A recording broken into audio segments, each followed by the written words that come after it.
Let's get started now. Finishing off Aristotle's ethics. Let's recap really quick what we talked about so far with this ethics, since it's been a little bit. So first off, ethics, we're talking about what a human being ought to do with their life. What ought they to do with their life? Pursue happiness. That's what you have a moral obligation to do. You ought to pursue happiness. Now, what exactly is this happiness that we're talking about? So one way he talked about, before I give you the definition, one way he talked about it is the ultimate end of all human action. I think the example we talked about last time was a guy flipping burgers at McDonald's. If you went to the guy flipping burger at McDonald's, there's a human action. He's choosing to do that. You ask him, why? What is the end you are in pursuit of? Why are you flipping burgers? He's going to say, well, I got to make some money. And you say, why do you need to make the money? And I say, well, I'm trying to buy this car. Well, why do you want to buy the car? And he'll say, because da-da-da-da-da. And he'll keep giving you the end he has in mind. And ultimately, he's going to give the answer, because I think it will make me happier. And then you say, why do you want to be happier? Aristotle says, bad question. That is the end that everyone is in pursuit of. So the end of all human action is ultimately targeted at happiness. Every time you take some action, it is because you think it will be conducive towards your happiness. You can be right and you can be wrong. You can have a correct opinion about that. You can have a correct opinion about that. But that is what you are in pursuit of, is that happiness. Now, he gave his definition of happiness. Happiness is activity of human soul. So, it's something that you actually do throughout your actions. It's activity of human soul in accordance with the virtues.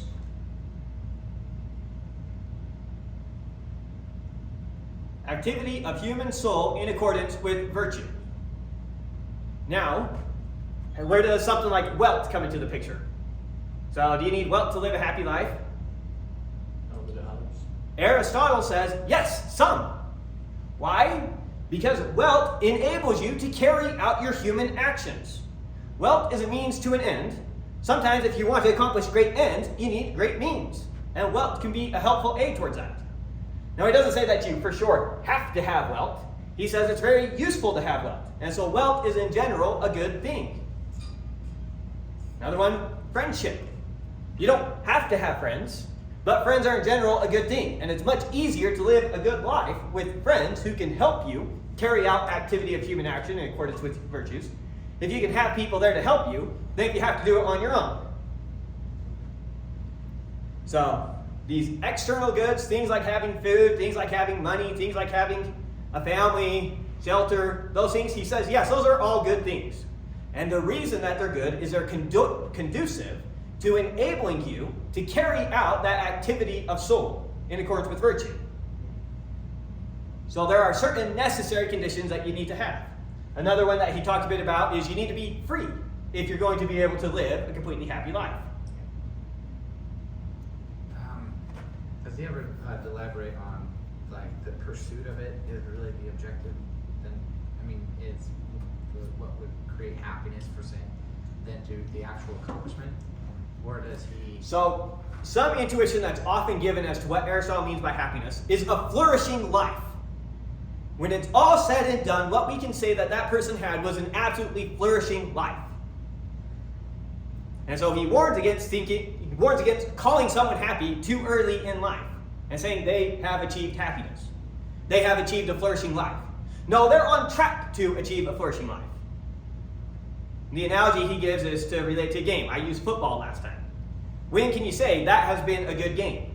When it's done. Not until it's done, or at least very close to the end, where it seems almost impossible to somehow revert. So it's not about spending the majority of your time on track, because things can still go off, of course.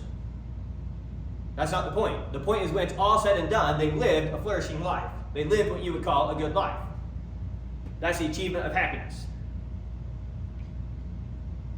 That part makes sense. I'm like, even in the concept of the game, you know, the players being happy, pursuing what they're about to accomplish. So in this context, the players are being successful on the game field, on the football field. Let's say they are being successful. They are happy while being successful. So they have successful plays that are conducive towards them winning the game.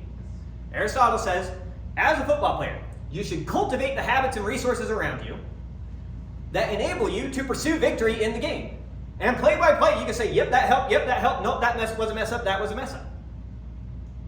And you can say, you're on track to live, you're on track to win this football game.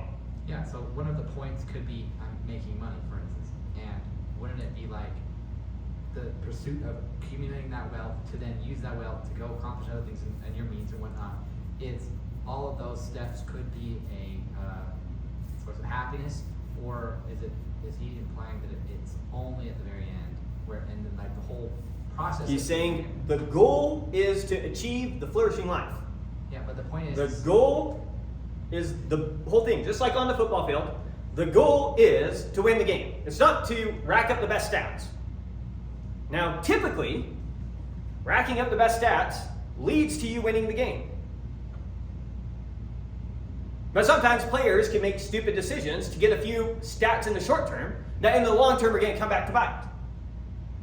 Like sometimes a quarterback running the ball, he's risking himself getting injured. It's nice that he got the 4 yards on that play, but if he gets injured, he just ruined the team's chances of winning the game. And so in general, it's stupid for the quarterback to run up and allow himself to get tackled. Even though in the short term, yeah, yards are good. So things that seem like they're helping may in fact not be helping. But he was happy for that time that he... Not about he was happy. The analogy is, happiness is to your life like winning a football game is to a football team. Okay. That's the analogy. All right. So the goal is winning the football game. It's not getting a yard. The goal is living a flourishing life. It's not tasting good food. As a general rule, tasting good food is conducive to living a happy life.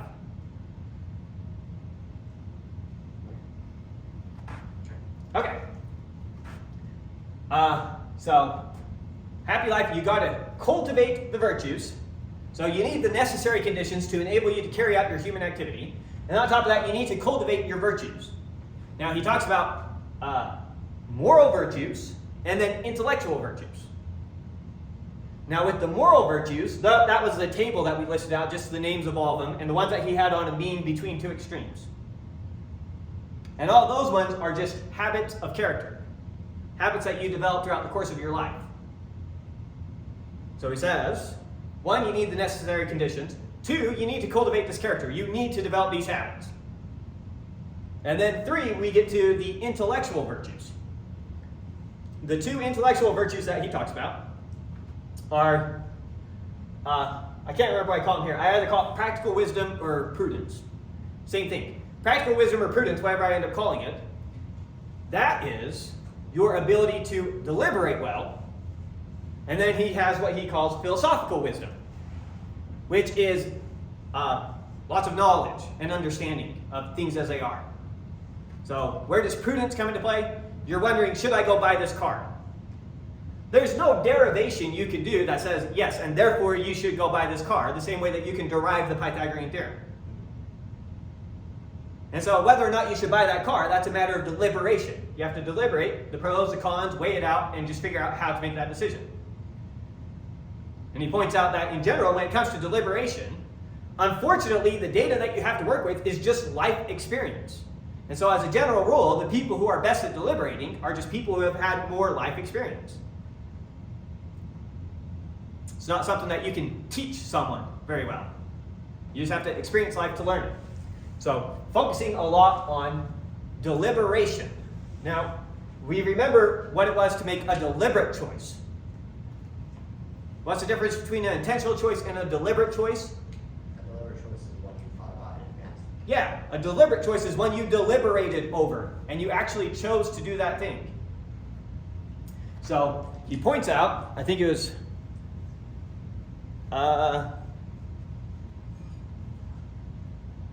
yeah, we talked about that.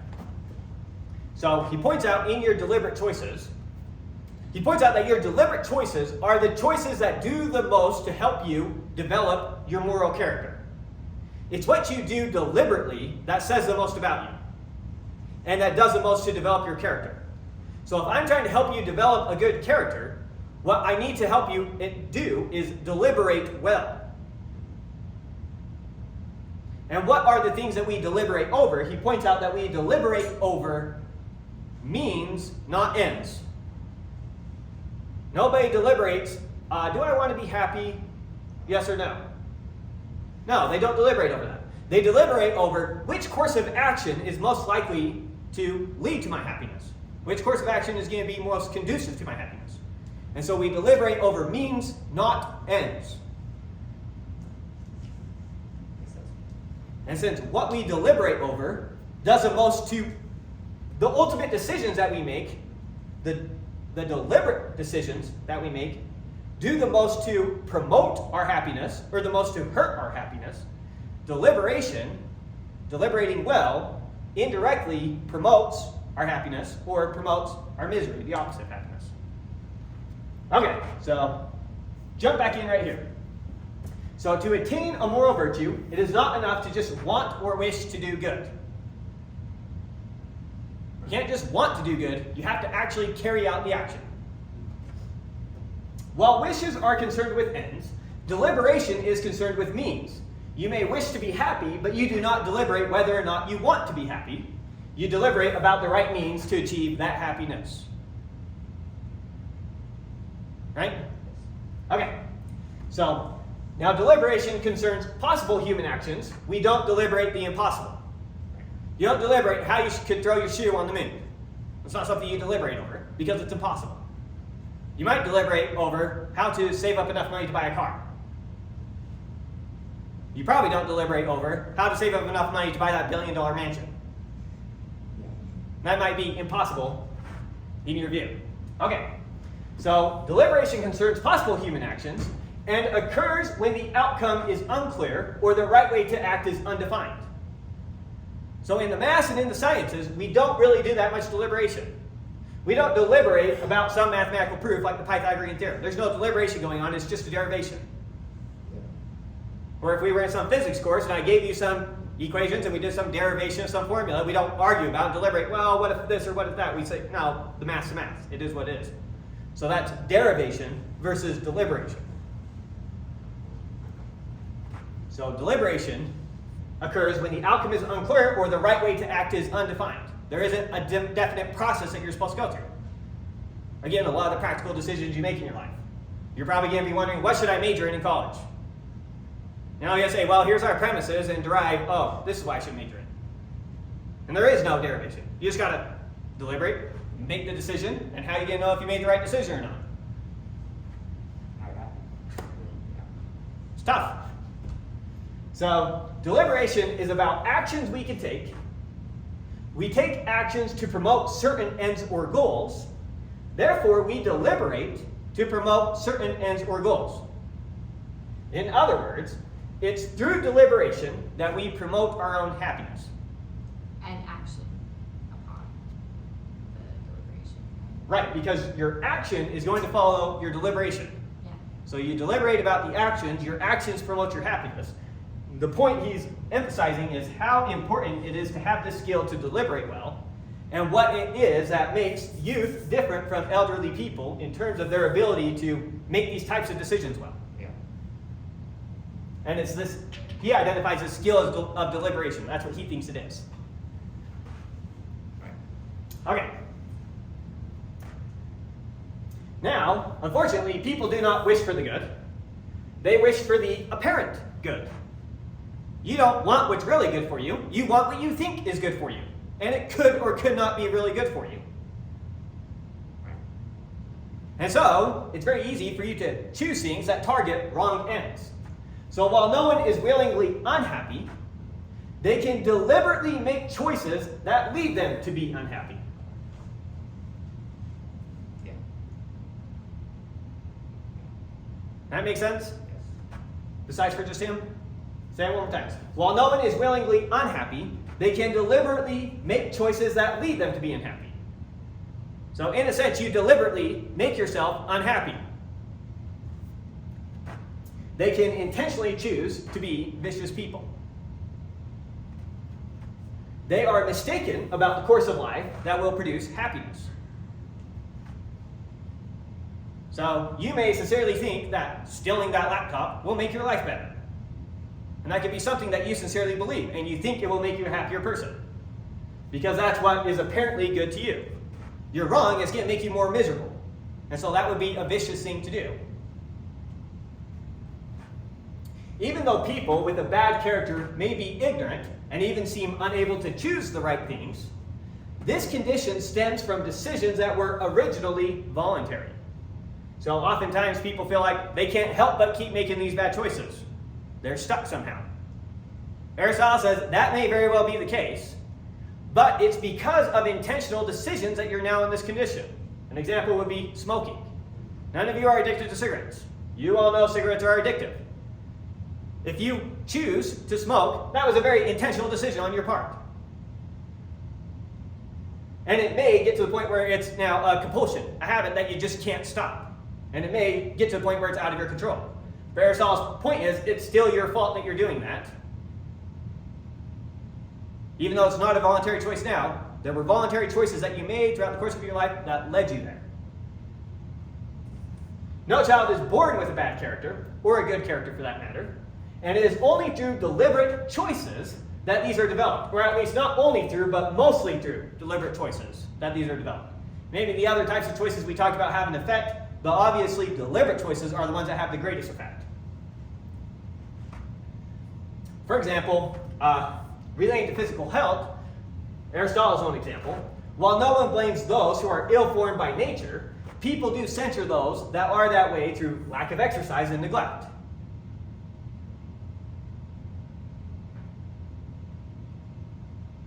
Make sense? Okay.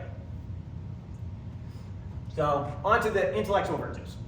So, the intellectual virtues that Aristotle identifies, these are now what he calls limitless virtues.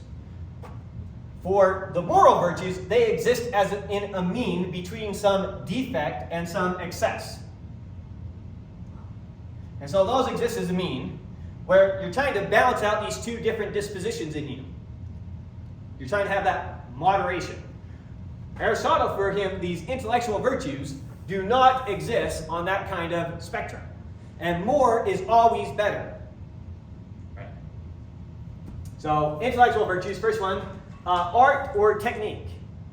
He thinks the more the better. If you know how to play the piano, that's an example here. Aristotle thinks that can only improve your life. If you then go learn to play the violin as well, that can only improve your life. If you then get good at playing basketball, that can then improve your life. Why can you do that too much? Well, you can neglect other things that you ought to do, but it's not that you being skilled at basketball is somehow bad. It's what did you neglect in that pursuit? So we never called the actual technique or skill a bad thing in and of itself. And if I could somehow just, poof, endow you with skills in basketball, I didn't make your life worse, I made it better. So art or technique, scientific knowledge, this is demonstrated knowledge. This is the type of thing that you study when you go take a math course or a physics course, those types of things. Practical wisdom, this is being good at deliberation. And then intuitive reason, this is grasping first principles, grasping things like the law of contradiction for him, the law of excluded middle, the law of identity. These are the types of things that he would think of as first principles. Your starting points that you have to use in deliberation. Being able to just grasp them. And the only way to grasp them is intuitively, because we can't prove them to you. Proof here is a derivation or a demonstration. At the end of each proof, you used to put QED, and it stood for some Latin phrase that meant, and thus it is demonstrated. So a proof is a demonstration. We just use the word proof now. But that's where this demonstration language comes from. So, and then finally he talks about philosophical wisdom, which is knowledge of the first principles and their implications. Or in other words, philosophical wisdom is his way of grouping intuitive reason and scientific knowledge together. He groups these two together under what he calls philosophical wisdom.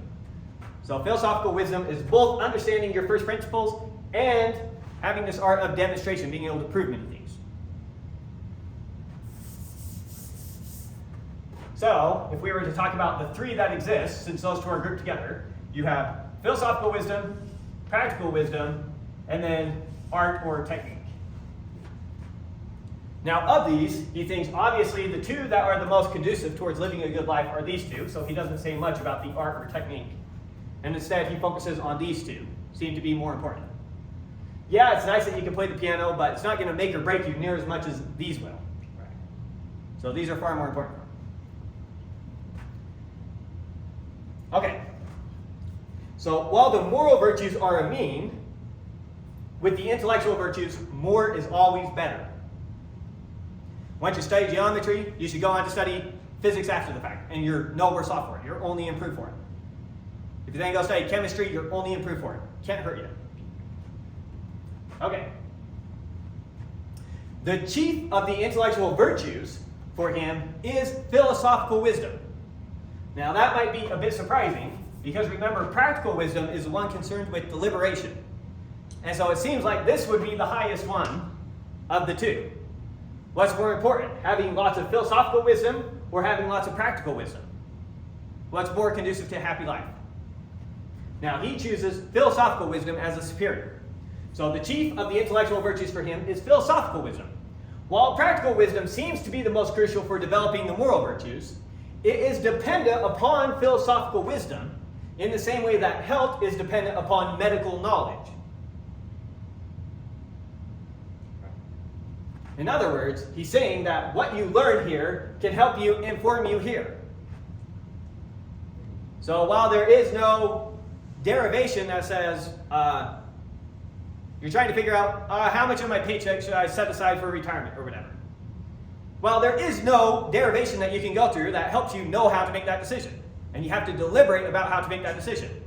But having philosophical wisdom about things like compound interest and the way the stock market works or whatever can very much help to inform those types of decisions and help you deliberate well. Right. To give a more practical example of what he means there. That make sense? Yeah. So that's his rationalization for putting it as a top, but obviously he's a philosopher, so. Did he ever get into possibility of like someone having a lot of philosophical wisdom, but practical wisdom is lacking, and so not Yes. effective? So you cannot put one, you can't completely neglect any of them. Right? So for example, someone might pursue philosophical wisdom to the extent that they don't even eat and they kill themselves. He says that's a very stupid thing to do. You need to meet the necessary conditions. And so there's the necessary conditions for living your virtuous life. First, there's just the things that are basic for preserving life. Right. Like moderate amount of wealth, Friends. a house, well, friends would be a little bit higher, just basic things that you actually need to stay alive. And then there's the things on top of that that can help you perform actions better. Here's where friends would come in. Being part of a good society would come in. Being a free man would come in. So those are necessary conditions. And then there's a necessary condition of actually having a good moral character. That is a necessary condition to acting correctly. So he says you need this, you need this, you need this, but you can get it right and then move on to the next thing. With the intellectual virtues, they're limitless. There's never, you've got enough. We've met the condition, you can move on. It's always more and more and more. So in his mind, get all the basics down and then spend your life just studying as much as you possibly can. Once you got your life taken care of, your livelihood, everything else taken care of, now here's where you just dump all your energy. So in that sense, this is the chief one. But yes, he would never say pursue one and put aside the other. Okay, any other questions before we move on to justice? This is his ethics. Still in his ethics. Remember that his ethics, his Nicomachean ethics, he intended it to be the first half of a book, where the second half is now what we call his politics. Oh, I see. And so it's very much tied together. Okay, justice. So Aristotle breaks, and this is just very quick summaries now of what he talks about. Justice is a huge part of the Nicomachean ethics, and I'm just covering it in one slide. We're going to start going very fast, covering a lot in short slides. So justice, Aristotle breaks down into two types of justice. He breaks it down into what he calls general justice and practical justice. The general type and the practical type. What does he mean? Well, general justice is justice that is only lawful and so it's only accidentally just. What do we mean here? There is nothing inherently evil about you moving your body 40 miles per hour. However, if you're on a road where the speed limit is 25 and you're now moving 40 miles per hour, Aristotle says that that's unjust. But it's not that you're violating practical justice. There's nothing naturally unjust about what you're doing. It's just that there happens to be a law that says that you're not supposed to do that. And so it's accidentally the case that you're doing something unjust. So there's natural justice, and then there's things that are unjust simply because there's some rule against it that you've agreed to follow. If that rule kind of encompasses a practical justice or a natural justice, in that, speeding, you're likely to cause an accident type of reasoning, does he count that? Well, for example, killing, he would always say, is practically unjust. And so he would say, in designing your laws, you want them to encode these things and make sure that your laws capture things that are practically unjust. And so it's no accident that pretty much every society has don't kill each other as one of their laws. It's because pretty much everyone recognizes that's naturally an unjust thing to do. So your laws may be aimed at this, but again, there's nothing inherently evil about this. And if they went and they changed the speed limit one day to now it's 40 miles per hour, now you're going 40 miles per hour. Is that suddenly unjust? I guess it cause more accidents. Anytime you increase the speed limit, it's going to cause more accidents. That's right. So, what's the just thing to do? Never drive? Benefit to driving fast. Right, there's some cost-benefit analysis here going on. So Aristotle would say it's accidentally just or it's accidentally unjust. And there's nothing inherently evil or good about moving that fast. These things are going to deal with things that are inherently evil or good. Naturally evil or good. By nature, they're evil or good. Right or wrong, maybe I should say. So practical, this is justice. It's not just focused on what's lawful, but now it's focused on what's equal or fair, what's naturally just. And here he has a breakdown into two different types of justice. Distributive justice and corrective justice. Now, distributive justice is giving equals to equals and unequals to unequals. Give you an example of breaking distributive justice. You and I take on a job, you do 99% of the work, I do 1% of the work, and I say, all right, now let's split the pay. Aristotle would say, you are breaking distributive justice here. Distributive justice would be giving equals to equals and unequals to unequals. You should get more of the pay, I should get less of the pay. You did more of the work, I did less of the work. Or someone's a CEO of a company and someone's a secretary of the company or a receptionist or whatever. They have drastically different jobs doing drastically different things. Aristotle would say it's unjust for the government to go do something like pass a law. Everyone at every company has to get the exact same salary. Say, no, that's unjust. That's giving unequals, or that is giving equals to unequals. So equals to equals, unequals to unequals is basically you should get what you deserve. Okay, and then corrective justice. This is subtracting from one to compensate the other. Now, he breaks this down into two types of justice. There's voluntary ones, voluntary transactions, and involuntary transactions. So a voluntary transaction, buying. I give you some money. You now have to correct that by giving me the object that I gave you the money for. Corrective justice says that you ought to give me the item I'm purchasing from you. Or selling. If I give you the item, you ought to give me the money. Lending. If I lend you the money, you ought to return me the money. Investing. If I invest the money, you ought to use it correctly and give me the return on investment that there is. Or if I deposit some money with you or some items with you, you ought to return those to me. The thing that when you go to a bank has to give you the money that you put there. He says if the bank didn't, they'd be breaking this type of corrective justice. And then there's involuntary transactions.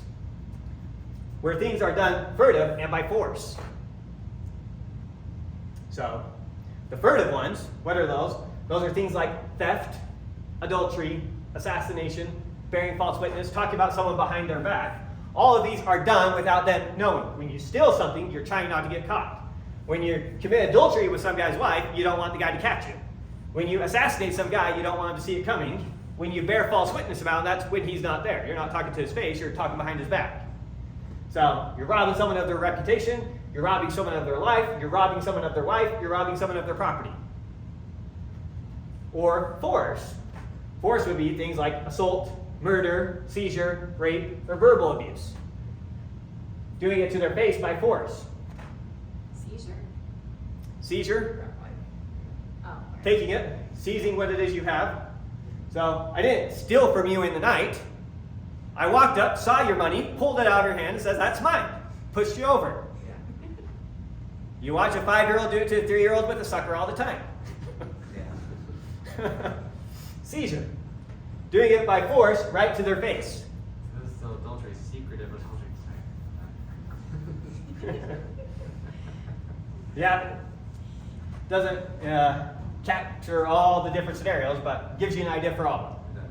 So that's roughly his view of justice and the different types of justice. And in his politics, he's going to say, obviously, governments ought to pass laws targeted at practical justice. That's the goal in any of the laws you have here. You're trying to somehow preserve or protect these types of things.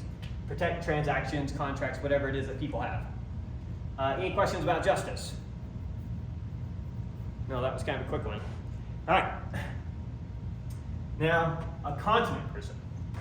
So, going back to Socrates, if you can remember, Socrates thought that a person never intentionally did anything wrong.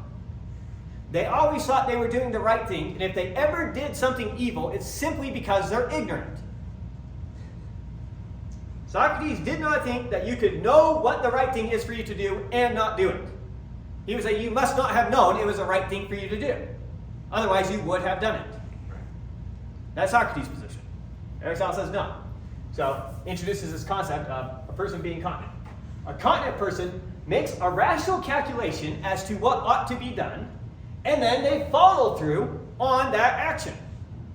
An incontinent person makes the same calculation, but fails to follow through, being led by base appetites. The appetitive soul overcame the reasonable part of you. In this sense, similar to Plato's ethics.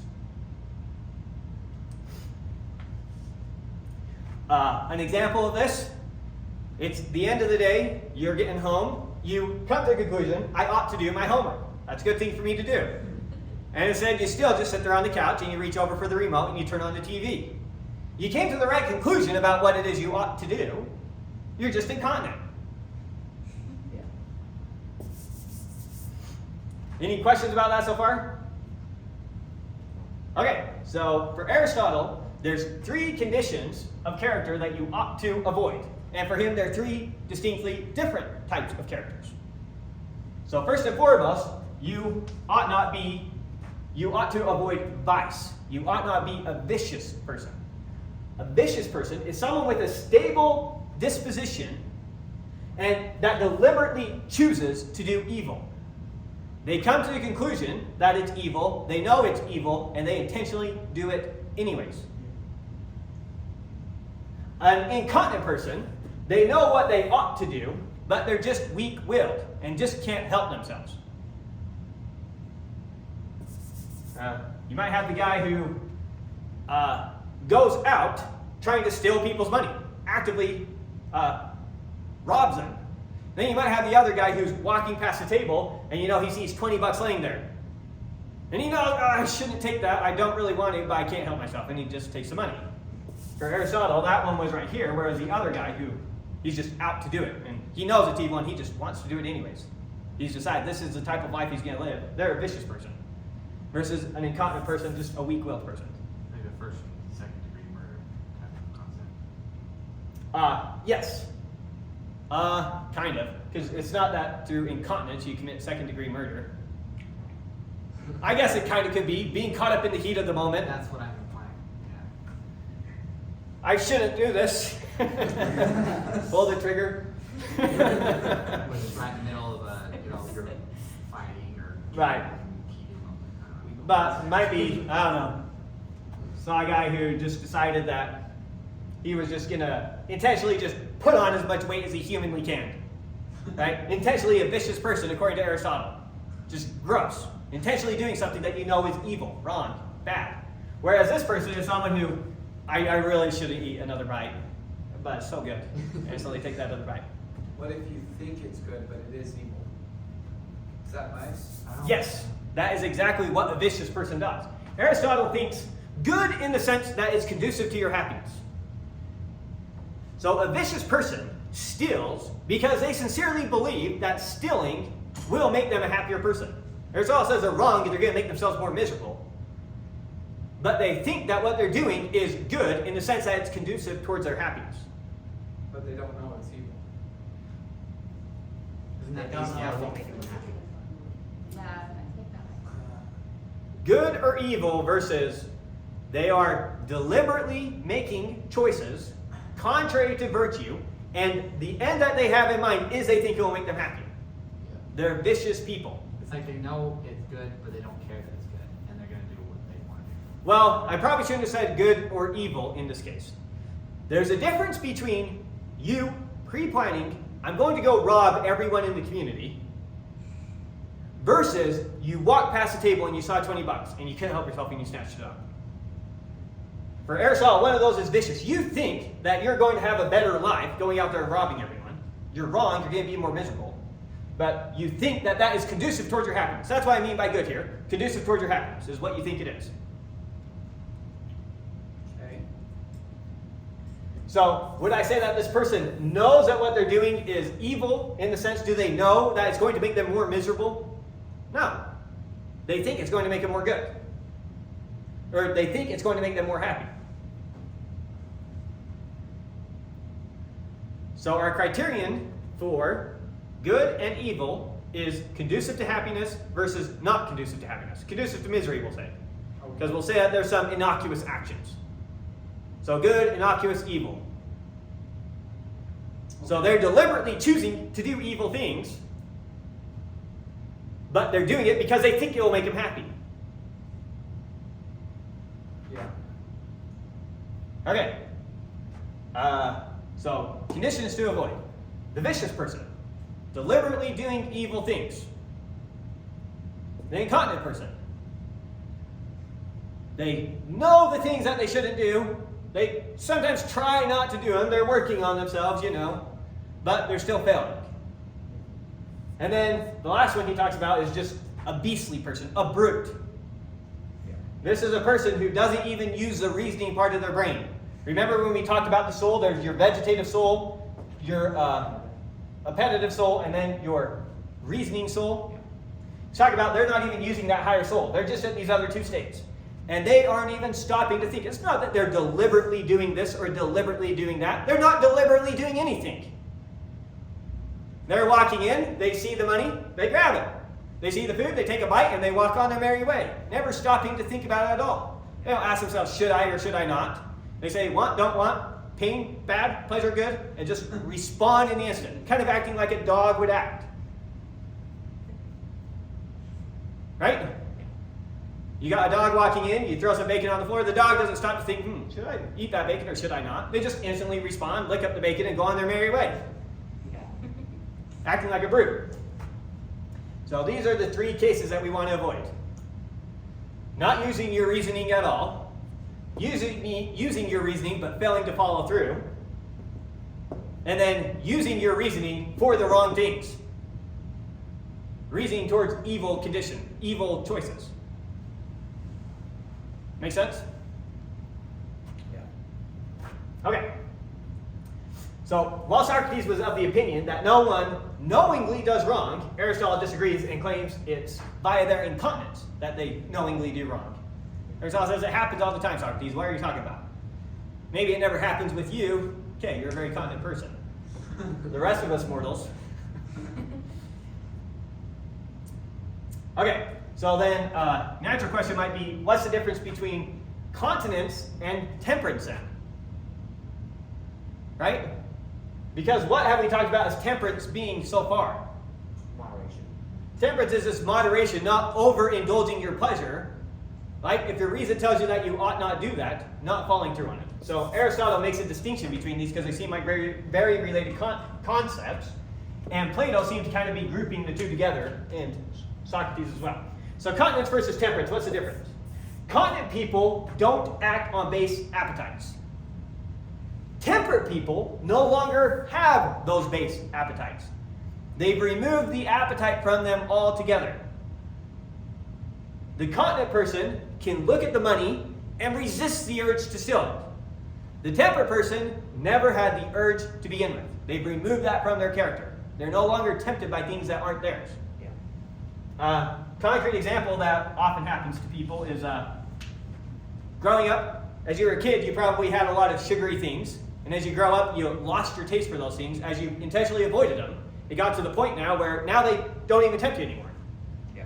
So first the sugar was really good, then you had to exercise some continence and force yourself not to indulge even though you wanted to. And then 5 years later, you go back and you taste that thing and you're like, oh my goodness, what was I doing as a kid? Remember growing up, talking about Shasta, Jessica would always say it's like syrup. And I always thought that was such an extreme statement. And now I went back and tasted it and I'm like, she is right. It's so sweet, I can't believe it.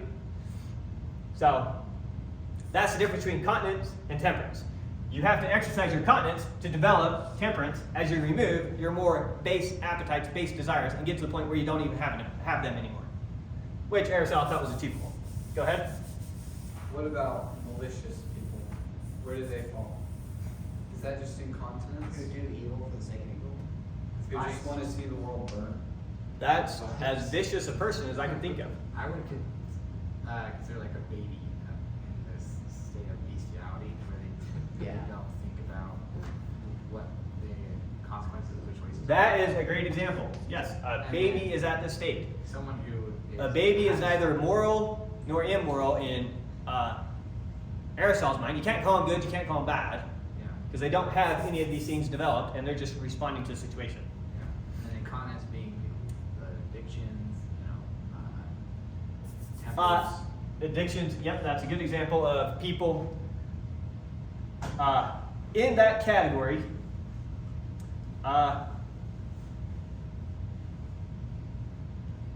Yeah, it could also lean into this category, son. Addictions. Yes. Really. Well, they know it's wrong and they want to do What are you talking about? Addiction. People The deliberately definition think that of an addiction is their like- addiction will make them happy. No, when I'm saying it's like this, so you develop the habit of smoking. Right now, it's not incontinence with you, it isn't the problem. You are deliberately choosing to smoke. It's a vicious thing to do. You're weak-willed on the matter. Well, hold on. So we're going to go through the process. So we're talking about the initial one. Oh. You're a kid at school, you want to look cool. Well, that's weak-willed as well. If you're That's Well, pressure. okay, whatever it is. The point is, let's say it's a deliberate decision. It's not a spur of the moment thing where some friend offers you one. You're sitting at home and you're thinking, you know, if I started smoking, people would think that I was a lot cooler and da da da da da, and ultimately that's going to make me a happier person. Whatever the chain of reasoning is. And so you go and you start doing this intentionally. You deliberately, intentionally started it. That was a bad thing to do. Now there may come a point down the road where you say, what have I done to myself? I see. And it is no longer a deliberate choice for you, and you're trying to get out of the habit and you're trying to break the habit. That makes more sense. Now it comes into this category. It's like someone who's has a problem but isn't even willing to admit or acknowledge that they have it would be somewhat of a vice. Right. Step one to overcoming the vice is admit you have a problem. You need to recognize, know what ought to be done. Yeah. Okay. So recognizing that it is a problem. So that's why I didn't know how to deal with addiction. But someone trying to overcome an addiction could definitely be in this category. Go ahead. Can somebody ever do something that they know will make them unhappier? Aristotle does not, I shouldn't say that. Aristotle would most likely respond along the lines of, if they are, then they are a very exceptional person. and we are building an ethics for the many. And probably say something along those lines. I've never discovered a case where that hasn't been. Right, so maybe there's that weird case out there, but it's not normal. And as a general rule, the actions that people do, they're choosing because they think it will be conducive to their happiness. So you'd probably say no, but even if it does, even if there is, it doesn't matter. That's a standard Aristotle answer. I think we covered all this, right? Any other questions? All right. So, what's worse, incontinence or vice? What's worse? Vice, obviously. Since incontinent people know that they are making the wrong choice, they could possibly feel remorse and change their ways. A vicious person does not regret their actions and so will not change. So an incontinent person still has hope to become a virtuous person. The vicious person, not a chance. They gotta get past being vicious. Aristotle gave this analogy. An incontinent person is like a city that passes good laws, but fails to uphold or enforce them. A vicious person is like a city that intentionally passes bad laws and then strictly upholds and enforces them. Good analogy, I thought. Okay, and then since incontinence often has to do with pleasure, he talks about pleasure a little bit here. While pleasure is not inherently a good, there are such things as base pleasures out there. So you can't call something good just because it produces pleasure. So while pleasure is not inherently a good, the good life is a pleasant one. It is natural to want to pursue pleasure and avoid pain. This is a fact of human nature. For Aristotle, facts of human nature are neither good nor bad. They're the facts of human nature. You're developing an ethics for what a thing ought to do given its nature. If we were developing ethics for acorns, we can't say it's evil to be contained in a shell. That's the nature of the acorn. So if you're developing an ethics for something, it can't be contrary to its nature. So it is natural to want to pursue pleasures and avoid pains. Nothing wrong with that. And therefore it cannot be wrong. The virtuous person learns to take virtues in the right things and, by extension, live a pleasant life. So, virtuous person might learn to take pleasure in exercising as opposed to taking pleasure from overeating. And you might know freaks that somehow get to the point where they actually enjoy exercising. Wow, they didn't. Quarterback Drew Brees talks about how he loved practice more than, he just loved exercising. He just absolutely loved doing the workouts. It's not he's just focusing on, think about what I'm going to get, think about what I'm going to get. No, he actually just enjoyed it, the crazy man. Any questions with that? Okay, talk a little bit about friendship. Friendship is another one. So justice, a huge portion of the book is dedicated to justice. Friendship is another one that a huge portion of the book is dedicated to friendship. And another one that we're just briefly going to touch on. So while friendship is not a virtue, it is an external good. So better to have friends than not to have friends. Remember, happiness is activity of soul. It's easier to accomplish your activities when you have friends to assist you in the action, whatever it is. Now, he identifies three types of friendships. Friendships based on utility. This is where you both get something from each other. He uses friendship kind of more broad than we'd use the term. He would say that this is what exists between two people who come to an agreement in some contract. So, some business negotiation that you would make, Aristotle would say, is this type of friendship. And that friendship only exists as long as this is going on. So me and my boss at work, we have this type of friendship. And if he stops holding up his end, I stop holding up my end. He stops paying, I stop working. Similarly, I stop working, he stops paying. And it's just this type of friendship. So these are short-term friendships. Then there's the friendships based on pleasure. You enjoy being around each other. You get pleasure from each other. You know, you love the stories that this guy says, or you love playing games with that guy. And Aristotle says that these are the types of friendships that we often form in our childhood. We seek out those people that we get pleasure from being around, we enjoy being around them. He says, again, these ones you often grow out of. And that person that at one point brought you pleasure, might later in life, you might find they're kind of a hassle, kind of an annoyance.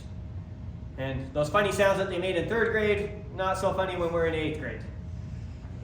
Whatever it is. And then, finally, the best type of friendship is friendship based on the good. The good that you each possess is what produces a friendship. This is a mutual love or respect that you have for each other that produces this good. Or a sort of selflessness that you have. So he says this can be a friendship that exists. One example he gives is just what you might think of as two very good friends, where what's yours is mine and what's mine is yours. But he also talks about this is the type of friendship that mothers often have with their children. It's a complete type of selfless friendship, one where you don't really expect to get anything in return. How do you say it's based on the good, though? I don't understand. Friendships based on the good, it's something good within them that is producing the friendship. Right? A mother doesn't take care of a child because she just loves hearing it scream all night. It's not a pleasant thing. She's not thinking, well, once this kid hits 18, I'm going to put him to work on the farm and I'm going to make my money back. Yeah. Once he hits 18. Until 18, he's free game. Okay.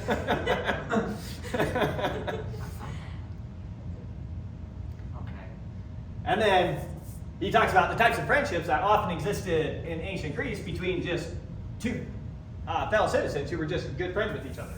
And so in these types of friendship, it was very much the case that my resources are your resources, and they very much had common goals, common ends. These are often the types of friendships that would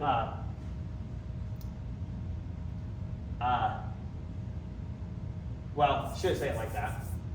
But go ahead. What was your question? Can they be one-sided then? They can get to the point where they are one-sided. So, No. it is possible for good people to have what he calls incomplete friendships with people who are lesser than them, where you are giving more in the relationship than you're getting. And he says the proper thing for the lesser person to do to compensate for this fact is to pay you back with honors. Is lesser. So in that sense, the lesser being the child ought to pay back their parents by honoring their parents. And that's the proper way to compensate the difference in the relationship of this form. Huh. That makes sense. So when you can't pay back with the money, you pay back with the honors. Or when you can't pay back in some way, you pay back with honor, and that's ultimately the catch-all that he uses. Is there like bad kind of friendship? He might call it friendship. Yeah, that's. I mean, I guess there could be bad in you and a friend, you could get together to go rob someone. And so a friendship of utility, you're going to go get together, you're going to do the job and split the money or whatever. Can you But- get stuck in like a bad contract? Would that be a bad friendship? A bad contract, maybe. So I'm not sure exactly what he would say about all those. He would probably prefer not to use the word friendship in that case. He would say the friendship is dissolved when it hits the point where you might call it bad. That's when you want to put an end to it. And then he would say, well, the friendship is dissolved, but due to legal constraints, you're still forced in a bad situation. Yeah. But the friendship definitely exists to some extent when you enter the agreement. Okay. Makes sense. I don't think I said this. Okay, so friendship based upon the good, friendships based upon the good are the perfect form of friendship, where both friends enjoy each other's virtues. So this is a standard one. He gives the exceptions like a mother and a child, but he says in the typical case, these types of friendships are friendships where you respect each other based off of their virtues, what they do, how they behave. And it's that draws you two together. So friendships based upon the good are the perfect form of friendship, where both friends enjoy each other's virtue. As long as both friends keep similarly virtuous characters, the relationship will endure and be both pleasant and useful and good for both parties. So he says, when you get these ones right, they also produce pleasures and they also produce utility. Just as an accident. Right? You got that good friend you've got that really good friend that you guys just, I don't know, you're really good friends. And, you know, one day you're working on your house, putting up a wall. You can say, hey, you want to come help me put up the wall? It's not that he's doing that because of something here. There's not some sort of agreement that you've pre-entered into. You guys are just friends. And of course he'll help you with what it is you're trying to accomplish. And of course you'll help him with what it is he's trying to accomplish. In a lot of cases, they refer this as like bonding. And bonding can often come from like mutual like hardships. Like the military, they call it trauma bonding, where they go through some tough experience, they have each other's back. Those would be lifelong relationships. I would that fit in that category? Yeah, I would guess that what is happening there is you're developing these types of friendships because there's something that you see in those moments, in those hardships, that you come to respect about that person. I mean, you've probably been through similar ones yourselves. Some of the jobs I was given on my mission, those horror stories create wonderful bonds that last. Yeah, same with family, brothers and sisters growing up, going through whatever challenges there are. Yes. So those can definitely fall into this category. And I would guess that the way that Aristotle would rationalize that is it's because in the experience, there is some mutual love and respect that developed through it. It could have also been, there might have been the one time that you did it with someone, and there was just a guy who just made it 10 times worse. And it's when we're done, we're done. I don't ever want to see you again. So it's not that the hardship necessarily produces it, but it's that this happening in the process is what produces that lifelong, enduring friendship. Okay, I think we've talked about all these, right? Any other questions? Okay. So to summarize, what is happiness? It is the end achieved by an activity of soul in accordance with virtue. It is the end achieved by activity of soul in accordance with virtue. Make sense? And we talked about how everything factors into that picture. How does wealth factor into the picture, for example? Well, since it's an activity of soul, then you need the means to accomplish the ends. If you want to accomplish virtuous ends, you need the means to do it. It's real nice to say, oh, I want to help feed the poor. Well, that's really hard to do if you don't have any food to give them. As an example. Okay. While it is necessary to have a limited amount of external goods, and it is necessary to develop the moral virtues, develop those habits, happiness can best be achieved in the contemplative life for Aristotle. So you get those things and then you go to the contemplative life. When he says contemplative, he means spent contemplating things, studying, learning. That's what he's talking about here, the contemplative life. The intellectual virtues are limitless goods, where more is always better, and so the contemplative life has the most potential for happiness.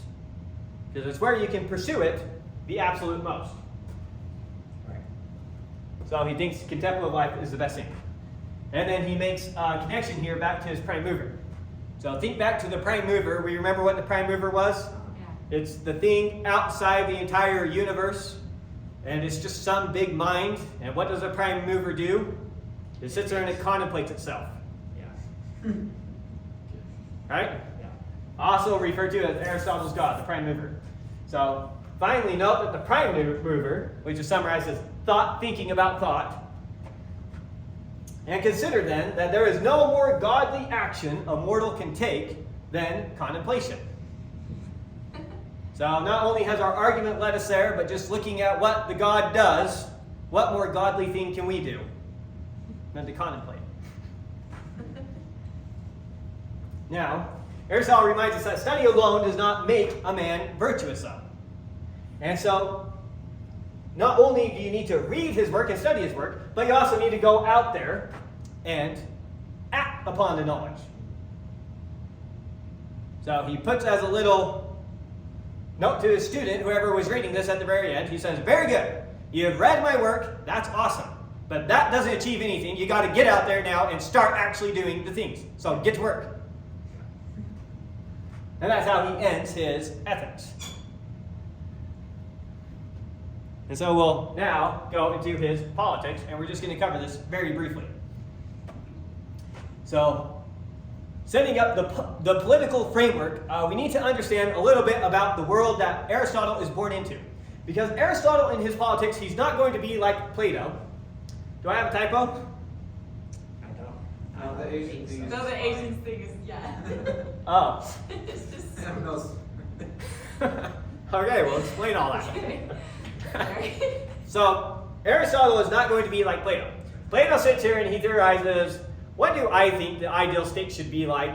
And what do I think they should do? And that's how it should then be. Aristotle says you don't just get to sit here and theorize about the way the world should be. You got to start by looking at the world as it actually is.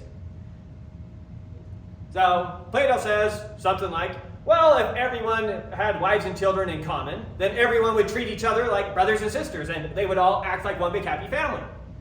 Aristotle says that's asinine. Go look where they have the wives in common, and what ends up happening is the women are treated no different than slaves. And that's what actually ends up happening. So you don't get to just say this procedure would have this outcome. Aristotle's going to start by going and he's going to look at, I can't remember how many constitutions he collects. It's like 152 or something like that. Bunch of different constitutions. Look at what they all have, how they're set up, what its result was, and he's trying to put this together into what seems to be the most useful way to put together political systems. So, in this sense, he's often seen as the father of political science. If you were to take some political theory course in college, there's a good chance that they would start with Aristotle and his politics. Very natural starting point. So, he's looking at the world around him. Now, he's over in Greece, and he notices that you have the people to the right, the people over in Asia Minor and Egypt. He's kind of including those with the Asians.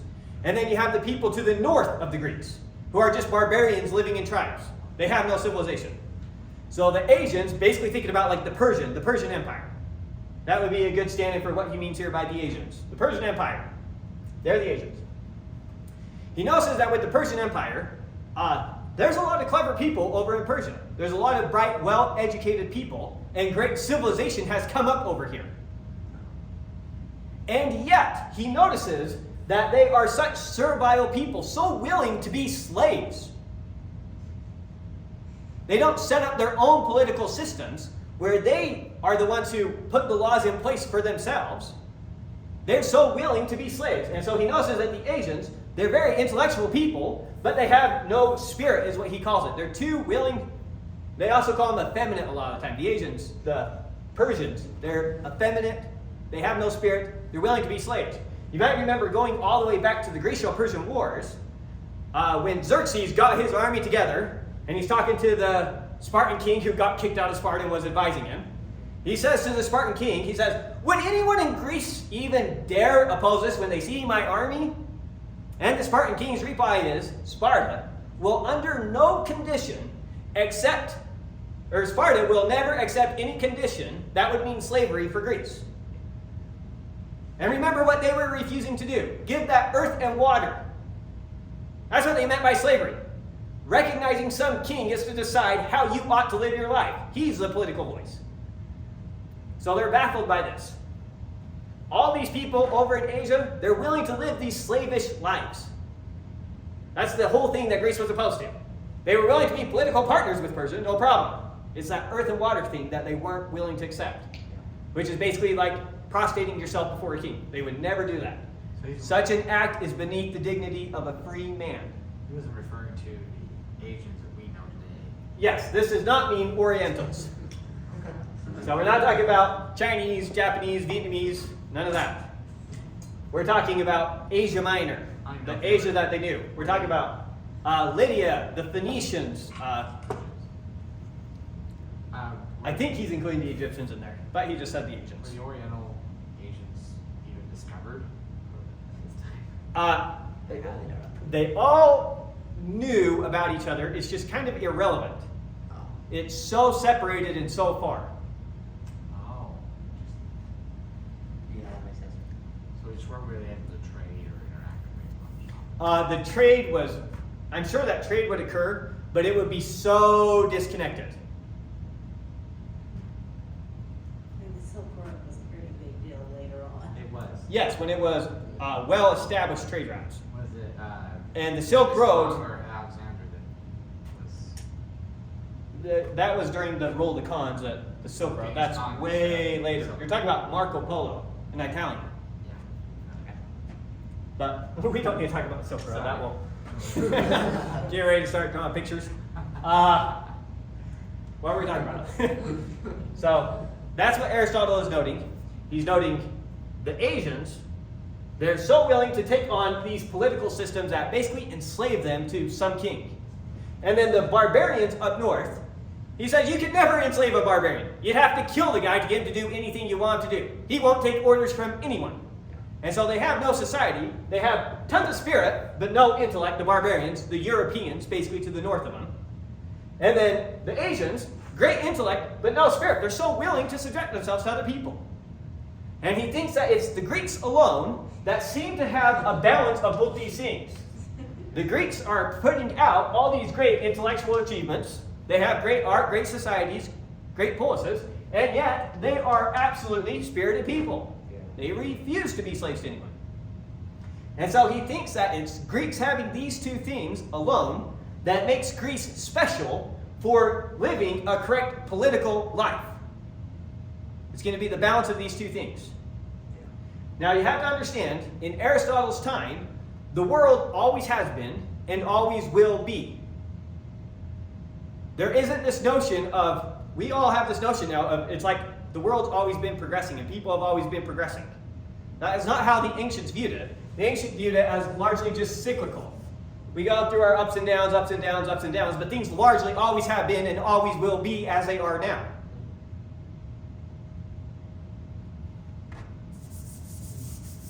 So in other words, he thinks that there's something inherent in the Greeks that gives them this.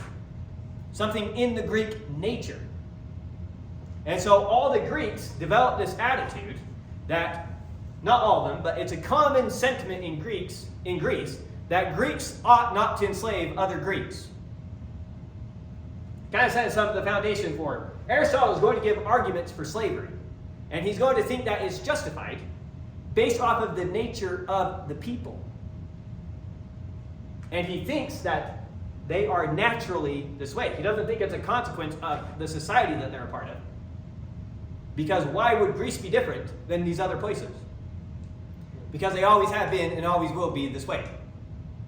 So somehow the Greeks have this right mix of the spirited element and the intellectual element that makes them actual superior beings. Yeah. And by nature, those brutes with no intellect, how can they live a happy life? You're the one that has to guide their reason.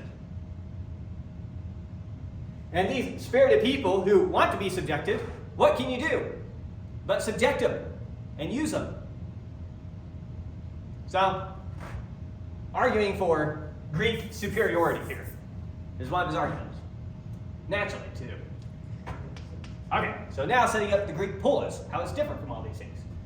So, the Greek polis, the Greeks actually lived in their own cities, where they would actually set up constitutions that people would agree to, and those constitutions would determine what could and could not be done in those city-states according to the citizens who come together to do this in the first place. So this notion of the citizen participating in the polis, participating as a member of the state for the sake of the state and for the sake of all the other citizens, is something completely new that is going on in Greece that isn't going on anywhere else in the world. This notion of citizens collectively coming together and creating laws to govern themselves. Not whoever is the guy with the biggest army rules. Xerxes wasn't bound by anyone. He could do whatever he wanted. Some political leader in Sparta, even a king in Sparta, he was very much bound by what he could do. He was subjected to the effort, for example. So, rule by law rather than by people or by a person. And citizens coming together, this notion of a citizen. So the way Aristotle views it is, Persia is full of slaves. And if the Persians had won the Grecian-Persian wars, Greece would have been the slaves of Persia. Okay, so the Greek polis now, looking at the people who live in the polis. So when this polis comes together, it's some citizens who say, we are going to adopt this type of constitution, and here's what we're going to do. And once they set up that city, now you have a problem. Well, not a problem, but you have the fact that people are going to come and go from your city. And how are you going to maintain your city? You're going to have families, you're going to have slaves, you're going to have people that come and stay in your city. So there's 4 types of people that show up in these Greek cities. First off, there's going to be citizens. Now, their citizens gives them all sorts of rights, but it also gives them all sorts of responsibilities. It's a very active thing to be a citizen in the Greek polis. You're going to be required to do all sorts of things. And you're going to get all sorts of benefits from that. And then you have the families of the citizens, that would be the wives and children, who have many of the same protections as the citizens themselves do. In other words, one of the things he talks about is how your wife's here. Your wife is the same as your citizens in terms of the rights that they have. The only difference is they never hold a political office. But in general, they're just as protected by the laws. They're not the slaves of the man that they're married to, like it is with the barbarians, for example. And then you have the resident aliens. These were people who choose to come live in your city. So if me and 100 citizens get together and we put together a nice city, and people say, that's a nice city, I want to come live in it, I can say, yep, you can come live in it, but I don't want you to mess it up. So you're not a citizen. You can stay if you want, that's fine. You can leave if you want. But you're not a citizen. Because you don't have the same common goals that we have, is the initial thinking. Do they pay taxes? What all the rules are, I'm not sure, but I'm sure that they would be subjected to taxes, that they would have to pay. I mean, they'd have to somehow be contributing members of whatever the society is. Fish can vote or whatever. This is what Aristotle was in Athens. Aristotle is a Macedonian. He was never an Athenian citizen. One of the things that a resident alien can't do is own land in the city. And so Aristotle never actually owned the Lyceum. He just ran the Lyceum. And so he would have had some patron who would pay for him to do this thing. Someone sponsored him. And I'm not sure if it was like the state of Athens that sponsored him in doing this, or if there were some rich individuals that sponsored him in doing this. But as a resident alien, you've got to either be sponsored in something that you're doing, or get some career path like being a cobbler and go work with a guy who does cobbling. And that's how you make your living. Was there really like no way to become a citizen unless you were born into it? I don't know. I do know that Aristotle was not a citizen Seems like in Athens. Wow. If you could. Remember, he's a Macedonian, not a Greek. While the Macedonians pretty much view themselves as Greeks, the Greeks kind of view the Macedonians as, yeah, they're close cousins, but they're not quite the real deal. They're still a bit more barbarous than us Greeks, not quite civilized. And if you remember talking about Philip and how he came to power and the 6 assassinations that happened, or whatever it was, probably just 3, but lots of assassinations and coming to power. And so Macedonians, they're viewed as close cousins, but not quite the real deal. So I don't know if it was that came into the picture, or if you actually have to be born into the city in order to do it, have your parent be a citizen. He does specifically talk about how that's a common thing, how so many generations had to have been citizens in order for you to become a citizen. That's probably the requirement. Otherwise, it seems like he would make an effort. He was there the rest of his life. He was there almost to the end. He left right at the end when Alexander the Great dies, because then Greece gets this anti-Macedonian sentiment, and he's afraid it's going to cost him his life. All right, so you have resident aliens, and then finally you have the slaves who live in this society. And then slaves are everywhere. Every culture, all people throughout all time have always and forever had slaves. There's nothing unusual about it. The unusual thing is what has happened in the Western culture in abolishing slavery. That's the weird thing. Slavery, very natural thing. Shouldn't say natural, very normal occurrence. Will Durant gives, I'll give a quick summary, a Will Durant summary of common ways slavery comes into existence. When he notices it just with tribes of people that were documented. So you got some tribe of people, they live here. Another tribe of people, they live here. The tribes grow, and they need land to live on. So these guys are living on this land, these guys are living on this land, and it's understood, and they have their territory. The problem is the land can only provide so much food. And so, as your village grows, what's going to happen? You need more space. And so now, you and this village are going to come into conflict with each other, and you're going to fight a war. You're going to fight a battle. You know, you're going to send your 100 men, they're going to send their 100 men, and they're going to go fight. And then what happens? As a general rule, there would be 3 outcomes. Well, he speculates that there's a 4th one that happened, and they learned not to let happen anymore. It could be, okay, these guys lose, the soldiers go back home, and it's understood that these guys just extended their land. But then what's going to happen is, next year, those guys are going to come back out and fight you all over again. Yeah. So they find out really quickly, you can't just win the battle and say, okay, we're good for now. That never works. He says, history shows us that 3 things in general work. One is, you annihilate the whole village. You kill them all. Okay, that fixes the problem. The problem then is, village over here hears about that. And they know if they ever lose a fight to you, you're going to kill all of them. So, if you ever lose a fight to them, they're going to make sure to kill all of you. It kind of amps up the aggression, which you don't want. We don't want to start all annihilating each other. Step 2 is, you can mutilate them. That was the other one. And you make the men who survive such a burden on the village that they don't have enough energy to fight against you again. They have so many extra mouths to feed, they have to work so hard that they can't ever do it again. Like chop off their arm, one of their arms. Yeah, well, a common one was, who was it that did it? He blinded all the men, except for 1 out of 100. He let have 1 eye so that they could lead the other 100 home. And then, that's one way to guarantee that they never come up. And then the 3rd way is, enslave them and just put them to work for you. So those were the 3 common solutions to the problems that came up. And so in slavery was of the 3, it was kind of viewed as the least bad choice. And so slavery naturally happens. People get slaves through this process. You accumulate slaves, buy, sell slaves. Slaves always have been. Don't know that they always will be, but many parts of the world still have lots of slavery. And that's a quick scratch for origins of slavery, according to Wilbrand. Okay, so you have these 4 major parts of your Greek polis. The citizens here are going to be a small portion of your actual population. Because the citizens here need to have enough leisure in their lives that they can take care of these other rights and responsibilities. For example, for Aristotle, your citizens need to be capable of acting in combat. That's time that you're going to have to dedicate to that, as an example. And so, these citizens are going to have what are called households. Households are going to be composed not only of your family, but they could be all these things. There could be resident aliens that work for you, and there's going to be the slaves in your household that all work towards providing a household which enables a citizen to live a life of leisure, so to speak. A life where he's not leisure as in lying around, but leisure as in he's not always just working to maintain himself. Others take care of the maintenance. He can now look beyond his maintenance. So Aristotle thinks that that is a necessary system to get a citizen. He has to be able to live a life of leisure in order to be a citizen.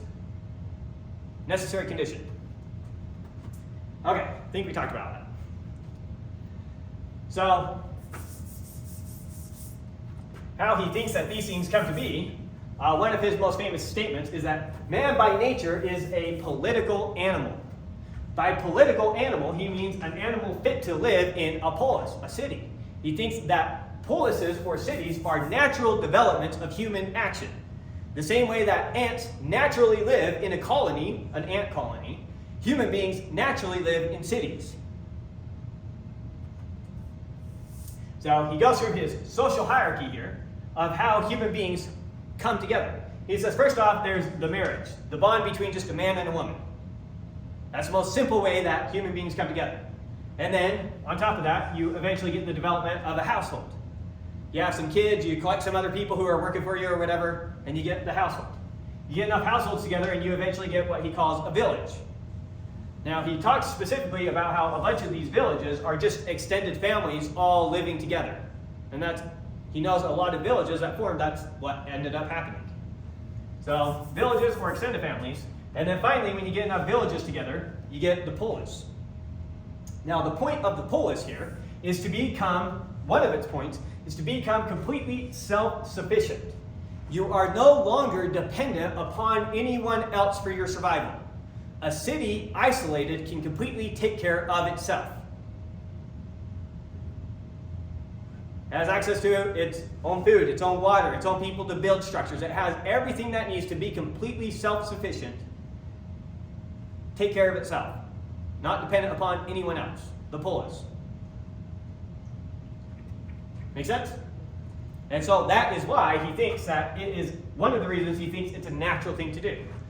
It's how man achieves a state of self-sufficiency. How man is able to survive. Become completely self-sufficient. The polis. He says no man by isolated is self-sufficient. He says such a being is either a god or a beast. If you are completely self-sufficient on your own. One of the two. So man by nature is a political animal. He is by nature meant to live in a polis, a city. Now, give you some of his own verbiage, summarize here. While the state came about as a means of securing life itself, so ultimately, why does man build these political communities? To secure life, to become completely self-sufficient, to ensure that we can keep life going for everyone involved. So while the state came about as a means of securing life itself, it continues in being to secure the good life. So it's one thing to become self-sufficient to the point where we've taken care of everyone's needs that they need to live. The polis has an agenda on top of that to help people live happy lives. The laws that are passed in these cities aren't simply there to keep you alive. They're also trying to help you thrive in your life. Help you live a flourishing life, a happy life. So this association is the end of those others, listed above, of these. Everything that we're trying to do in forming all these unions is ultimately trying to live a life, and on top of that, a happy life. And so that's why human beings naturally come together in these organizations. So this association is the end of those others. We do marriages to create households, to create villages, ultimately to create the polis. It's the end of those. And nature is itself an end. For whatever is the end product of the coming into existence of any object, that is what we call its nature, its final end. So the final end of all these things coming together is the polis. The final end of a thing is its nature. So the nature of these associations that man does in coming together is the polis. That all make sense? Yeah. Moreover, the aim and the end is perfection. And self-sufficiency is both an end and perfection. So, self-sufficiency and perfection. The virtuous life, the happy life. That's the end. So, keep people alive and enable them to live happy lives. Or at least give them the conditions that they need to pursue the happy life. Does self-sufficiency mean the same thing that we today consider? Yes. If you had some power plant from city B providing the electricity to city A, Aristotle says, what are you talking about? That's not a polis. You want to be self-sufficient, you need your own power plant. You need your own food supply. There are not a lot of cities nowadays. Yeah, so there's no cities. Understand, it's his terminology for what he's talking about at the time.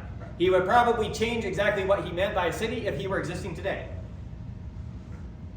But in his time, cities pretty much had to be self-sufficient. Because transportation is so costly. Well, you could have transportation, you could have trades of goods, and there were some cities that would become so overpopulated that they depend upon their colonies to supply them with food so that they don't starve. And he would probably call that an unhealthy city, is probably what he would call that. But the point of self-sufficient really means that they could take care of themselves if they wanted to. Transportation is just more of a bonus to make things more fluid. Right, it's fine that cities exchange goods between each other, that's fine. But the polis is completely self-sufficient, and the reason that we organize in these societies is to become completely self-sufficient. So that we don't have to want for any of our needs. Now, we don't come together in a city, we come together in a country. And we think about our country could be completely self-sufficient should it need to be.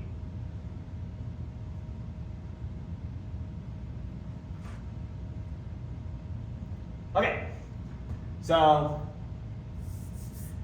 he then moves on to a conversation about slaves by nature versus slaves by convention, and whether slavery is just. Slaves by convention are people who are slaves simply because you were captured in war. He doesn't think that that's just, that just because of the accidents of life, someone is a slave.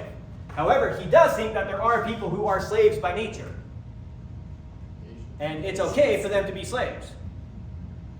I don't know if he would say all Asians, but he notices that tendency in the Asians as in the Persian people. What about like being born in slavery? Is that a thing? So Isn't that by nature? That'd be. I think the children of your slaves. So slavery at this time, it's definitely not like the chattel slavery that existed in the southern part of America. Like it was not that kind of slavery. If you were to go back into ancient Greece and you saw a cobbler with his slave together making shoes, you would not be able to tell who was the master and who was the slave. You would see two guys hanging out, talking, laughing. They were often friends with their slaves. Slaves very oftentimes became free people, earned their freedom, whatever. They became friends with certain households. There were bonds, friendships. These were not people who necessarily resented their masters and were forced into these separate off scenarios. So even though you were a slave, there was some human rights essentially that came. Depending on the place, more or less, yes. But outside of the mines, you never want to be a slave in the mines. You never want to be in the mines anyways.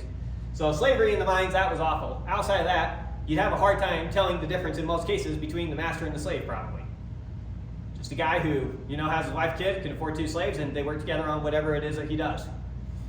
It's just the question is if the slaver was being brutal, would the laws protect the slave? And that's really, I guess, the question. There are cases of that. So, you might remember, did we do the Euthyphro? What? No? So there's 4 books that are seen as covering Socrates, the end of Socrates' life. They're called the Euthyphro, the Apology, the Crito, and the Phaedo. The Euthyphro is where Socrates is going to set up his court date. And he's having a conversation with a guy by the name of Euthyphro. And the guy by the name of Euthyphro is bringing charges against his father. The charges against his father are that he killed one of his slaves. Now it's really that his slave, can't remember the story, I think his slave killed someone, and so he threw him in a pit, and then the slave in the pit starved to death, and Euthyphro says, that's not just, you can't just kill him. And I don't know if he had to go through some type of trial. Maybe the slave didn't kill someone, but the slave was being punished for something, and so the master put him in a pit. He didn't directly kill him, he put him in a pit, forgot about him, and the slave ended up dying. And so his son is bringing charges against him for murdering the slave. So I don't know of any laws or constitutions. That's just an anecdote that I happen to have come across reading Plato. Well, that indicates that there was some degree of requirement of ethical treatment of your slaves. I would guess for the most part, yes. And still yes, even in more brutal places. Like even in Sparta, the slaves were seen as the property of the state, and then they were like loaned to you. Like you're borrowing it from the state, and so you can't abuse the state's property. That's not your slave, it's the state slave. Unless they say you can kill them, because I believe there was There was killing of the slaves, and the Spartans would declare war annually against the Helots, and it was an opportunity for them to do away with what you might see people that might lead to political upheaval. That's right, I remember now. So, in an attempt to keep the Helots in line. What was I thinking? But Oh, it was thievery. They would teach their young Spartans to steal, yes, and then if they got caught, they were heavily reprimanded. And so it wasn't illegal to steal; it was illegal to get caught stealing. no, it's illegal to steal in Sparta. And yes, when a child is going through, I can't remember what the school's called now, the Agora, I think, can't remember. Then they are intentionally given not enough food to survive. So they're put into a position where it is expected that you will steal. And that's intentional. It is illegal to steal. And if you get caught stealing, you will be beaten. We are not teaching you don't steal. We are teaching you don't get caught stealing. Do what it is you have to survive. But don't get caught doing it. Yes, very brutal. Spartan citizens, they had it rough. Rough upbringing for Spartan citizens. Okay, so talk about that. wealth accumulation. So one of the questions that he's answering is the point of a household to earn money? Is that what the ultimate end is when you manage all these things in your household that you do? So Aristotle says it's necessary, but it is not the end of the household. So a household needs to earn money, just like people, the analogy he makes is just like people need good health to function in a household. That doesn't mean the purpose of a household is medicine, nor is the purpose of a household to take care of your economic needs. It's not the purpose, but it's one of the necessary functions that has to carry out. The purpose of the household is to set up the scenario where your family can function virtuously. Now, Aristotle has some funny criticisms. So he criticizes wealth accumulation via trade and via interest. He thinks that these are bad ways to accumulate your wealth. You should basically be productive in what it is that you do and earn your wealth through producing. People who trade, he says, they don't really provide anything. They just take it from you and then they mark it up and trade to someone else, and they give money without actually producing anything. And then on top of that, interest he thinks is an evil thing to do. He thinks it's one of the worst types of ways to get money that there is. Taking interest from something where literally through no labor, nothing is done, you literally get more money than what you had before. Now, he didn't exist in a society where Athens could just print out more money if it wanted, and there wasn't a concept of inflation. So, a lot of the economics that we have today, not understood in his day. We are said this: the end of the household is a virtuous development of the wife and the children. That's what you're targeting at in your household, and it turns out that things like accumulating wealth is one of the necessary conditions for that. And at the time, your wife would largely be one of the people chiefly responsible for managing the household. The wife is largely taking care of the household, while the husband is functioning in the political affairs that need to be taken care of. The rule of the house. So he says, here's how a man, a citizen, ought to rule his household. He says, you rule over slaves in a despotic way, like a despot. So ultimately, it's by force that you're going to require them to do whatever it is that you have them do. He says, you rule over your children like a king. So your children aren't really doing, he says, it's not that by threat of force that your children should come to do what you do. It's the same way that people who follow a king follow the king. They recognize the superiority of the man that they place as the king, and it's out of respect for that man that they choose to be the subjects of the king. Again, he's just comparing it to monarchies that exist at his time. You might think about biblical story, when Saul first becomes king. It's the people wanted the king there. So they recognize him as the best man for the job, and so it's out of recognizing his superiority and out of respect that you rule over him. So he says that's how you ought to be towards your children. And then when it comes to how you rule over your wife, he says you ought to do it in a political way, or the same way that citizens rule over each other. Which is, it's only by virtue of the fact that you have your office that you're the one ruling. It's not that it's not by force or anything like that. So you rule the way that fellow citizens rule over fellow citizens. The same way that you listen to the person who's in the political office telling you what to do as a citizen. So that's how you should rule over your wife at the household. And so he says those are 3 types of different ruling that you do in managing your household. What's despotic? Like a despot, like the way you might think of a chieftain in a tribe ruling. The biggest, the strongest, he's the one that you listen to, ruled by force. Okay. And then he takes on the question of, so we talked about the virtues that you ought to cultivate. We just went over the ethical life, how you live a good life, the virtuous life, the virtues you ought to cultivate. When he was thinking about that, he was thinking about that as an education for young people becoming citizens. That's what he had in mind. So the question he then takes up is, what about everyone else who lives in the city-state? Ought they to accumulate the same virtues? Your slave, your wife, your children, are there virtues that they ought to accumulate as well? And virtues proper to them? And he comes up with, yes, they should essentially be doing the same, accumulating the same virtues. In practice, how that causes them to act is going to be different than how it causes you to act if you're the citizen. But it's the same virtues. In other words, a commander of an army exercising courage might look different than a soldier on the front line exercising courage, but it's the same virtue that they need to cultivate.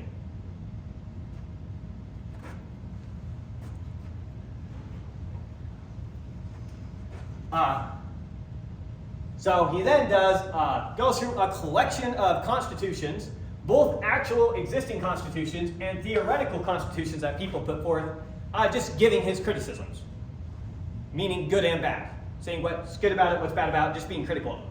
One that he tears to shreds is Plato's Republic. He has very little regard for what Plato says about how a political system ought to function. So one of the things Plato talked about is having wives and children in common. He thought that that's something that you ought to have in your ideal political system. Aristotle says absolutely not. Plato says that this will create a unity between them all. Aristotle says it's more likely to have the opposite effect. If everyone's your brother and your sister, then no one's your brother and your sister. And rather than causing you to create family bonds between everyone, instead it's going to lead to a sort of isolation where you don't have strong bonds with anyone. And instead, this would be a good practice to institute, not amongst your rulers, but amongst the population you want to rule over. Yeah. So he thinks that that will have the exact opposite effect from what Plato says. He also criticizes Plato's Republic. He says, the guardians in this republic, they are not citizens functioning inside society. They are like an occupying garrison. They're there, they set the rules, and the city-state is required to provide for them. So there's nothing citizen-like about it. The citizens are the ones working. You're just an occupying force that, under threat of death, they have to do what you tell them. And then, last thing he criticizes, too much unity. He thinks that there could be too much unity inside of a city-state. When a city-state functions too much the same, if it did start all functioning like a family, it's no longer functioning like a city. And he thinks that you need the diversity that you have in a city to provide all the various needs for whatever it is. For example, if we all suddenly were in the same business of being cobblers, because that's the family business or whatever. Well, we got great shoes, and that's what we've got. Not a city anymore. So he criticizes having too much unity and trying to get the whole city to function like one big happy family, or even worse, Plato wants the whole city to function like one individual human being. And one individual human being cannot survive on their own. So says Aristotle. Okay, one of the things he focuses on is communal versus private property. These are practices done throughout other places.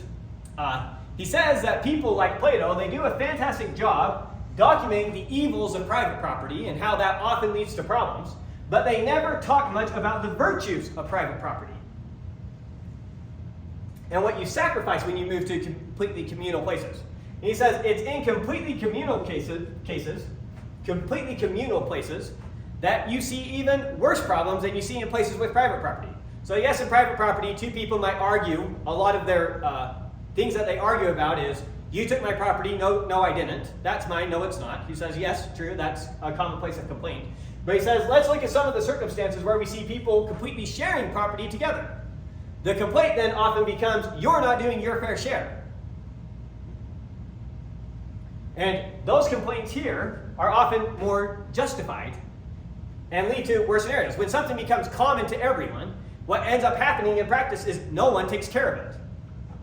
So if we've got some land here, and I split it up amongst 4 farmers, and I tell them, this is yours, this is yours, this is yours, this is yours, and whatever you get from the land is what you get, and it's yours, then they're far more likely to work hard to cultivate that soil than if I tell them, farmers, we're all working together on this one plot of land, and when it's all said and done, we're just going to evenly split it up. And it's possible that one farmer does almost nothing, and one farmer is completely overworking himself, and when it's all said and done, you're giving equals to unequals. So he says, yeah, you have a lot of good criticisms about there being private property, but the virtues of it are far better than the vices you see of communal property, which is where nothing is taken care of, and so nothing is developed, or at least it does to a much less extent. And so it's people's self-interest here with private property that makes it so useful to everyone.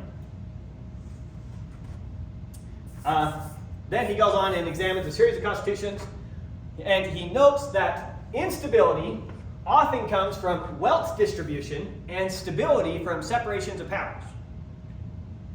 So what often leads to some city-state falling apart is a few people are able to way over cultivate wealth, leaving the majority of the population largely impoverished. So again, this is one of the ways that Aristotle thought that cultivating wealth is good, but not to too much of an extent. Remember, for them, wealth is almost exclusively tied to owning land. Yeah. And if one guy owns all the land in the city, you're in trouble. It's not our modern notion where, you can just keep growing a company's value and there's no limit to it. This is way before capitalism. So it's in what he's actually seeing that he's noting the problems. So what actually happens when one person in a city-state accumulates a lot of wealth, in practice that's them accumulating a lot of land. There's only so much land, that means less for everyone else that everyone else has to live off of. And so city-states put all sorts of laws into place like you're not allowed to sell your land if you're in debt, for example. Like it's okay to sell your land, but not if you're in debt because we don't want you in a desperate situation letting someone cultivate all this land suddenly. And they try and put different laws to do it like that. And he talks about how stability comes from separations of powers. One of the examples he gives here is with Sparta. If you remember, we spent a bit of time talking about Sparta's constitution. And they had both a monarchical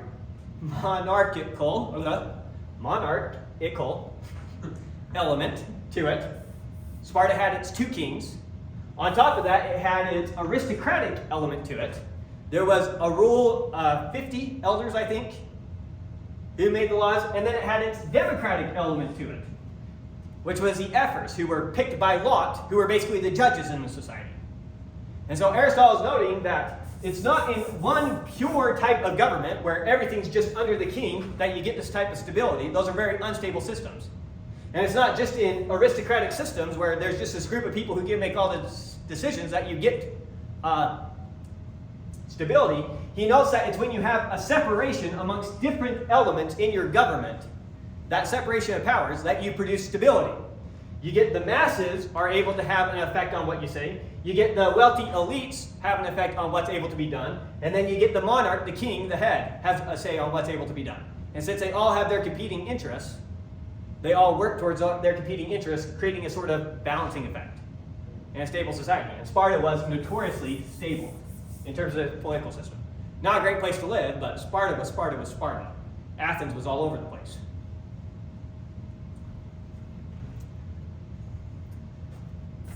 Well, those are outlined for some reason. So he gives a quick conversation about who then should be a citizen. If you're going to set up a city-state, who should be a citizen? He says anyone entitled to participate in office, anyone entitled to participate in a political position should be a citizen, and he notes the types of people who ought to be excluded from citizenship. So first one is resident aliens. Why should resident aliens be excluded from citizenship? When the citizens came together, it was under some common goal, some common interest. You don't want a flood of people coming from other places to be able to change the political system that you put in place. And then, obviously, the slaves shouldn't have a say in your political system. You go, you conquer these people, and you say, okay, now you're citizens, what do you think we should do? Setting yourself up for sabotage.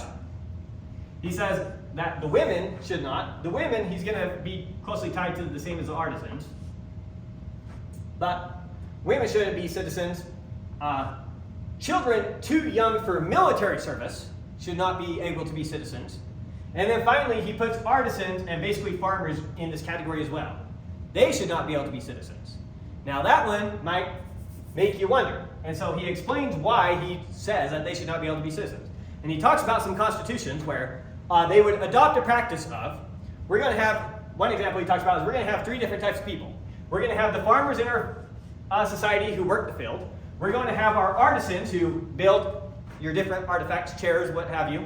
And then you're going to have your soldiers in the group. He talks about constitutions that would have this type of separation, 3 types of people, and we're going to make them all citizens. He says in practice what happens is whoever is armed and trained ends up taking control.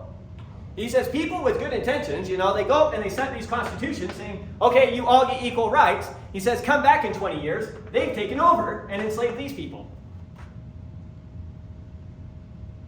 So whoever is armed and trained to fight is ultimately going to be your citizen. So in setting up a constitution, you want it to be people who are going to be capable of fighting to preserve the political system that you put in place. Because when you set this system, these guys want to preserve the system, these guys want to preserve the system, these guys have no motive to preserve the system. They say the artisans, like, Craftsmen. yeah, I know. And they're not armed? No, they're not trained in, this is why Aristotle thinks that a life of leisure is so important for a citizen.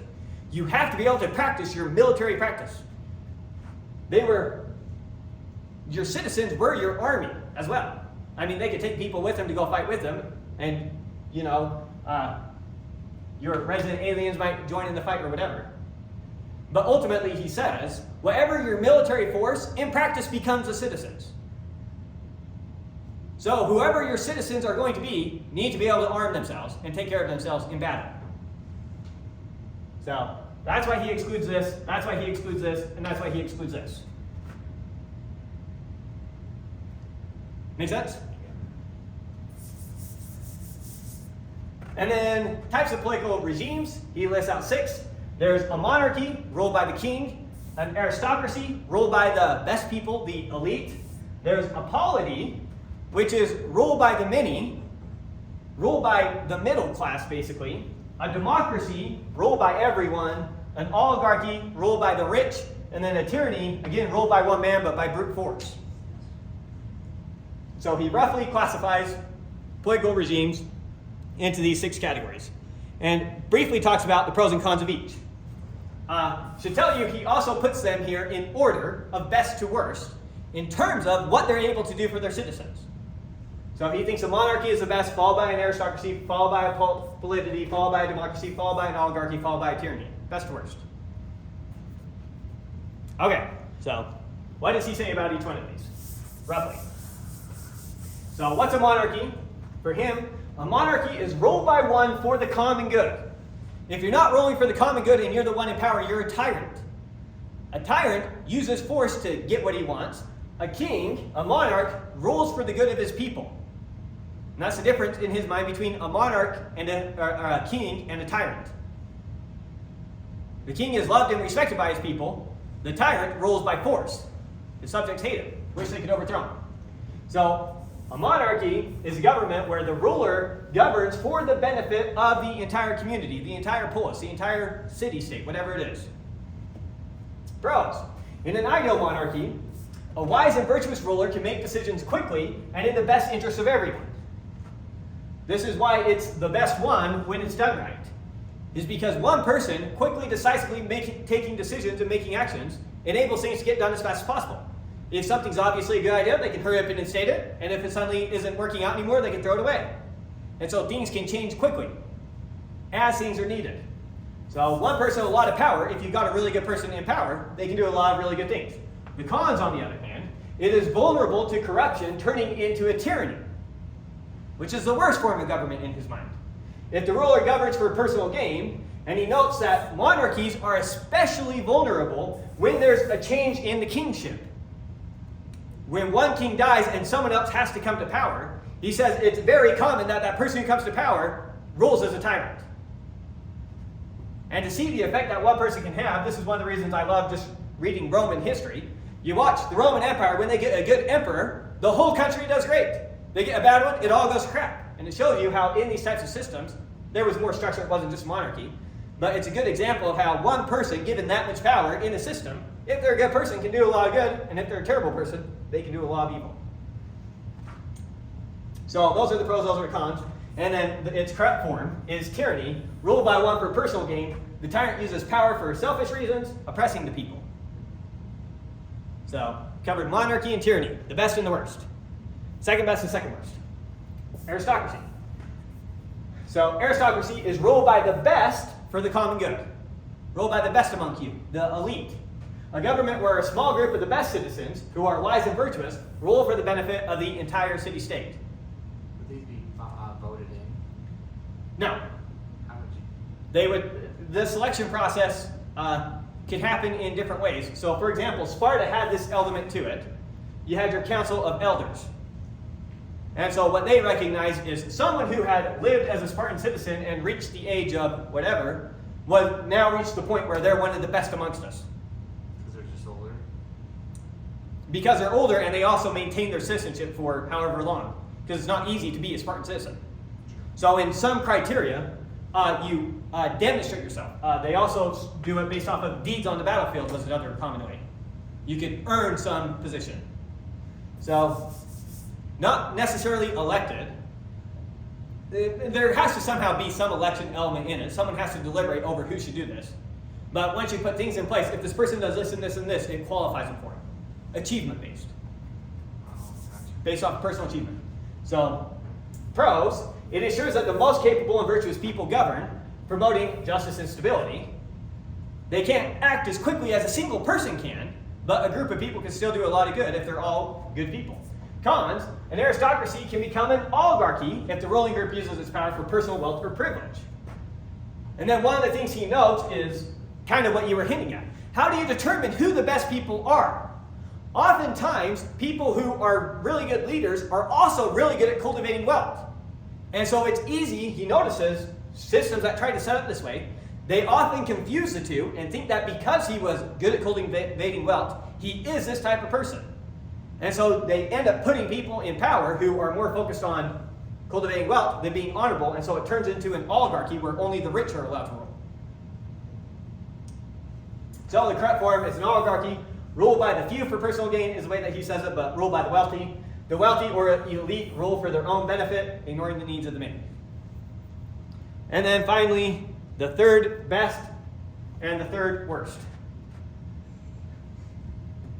Polity and democracy. So, a polity is ruled by the many for the common good. It is a mixed government combining elements of democracy and oligarchy in it, where the middle class, which is meant to be composed of the majority of your population, holds the majority of the power, holds power, and governs in the interest of the common good. So in a polity, you have your wealthy few, and you have your really poor few, but the point here is to build all your laws and set everything up to maintain a large middle class. So, looking for a big middle class here.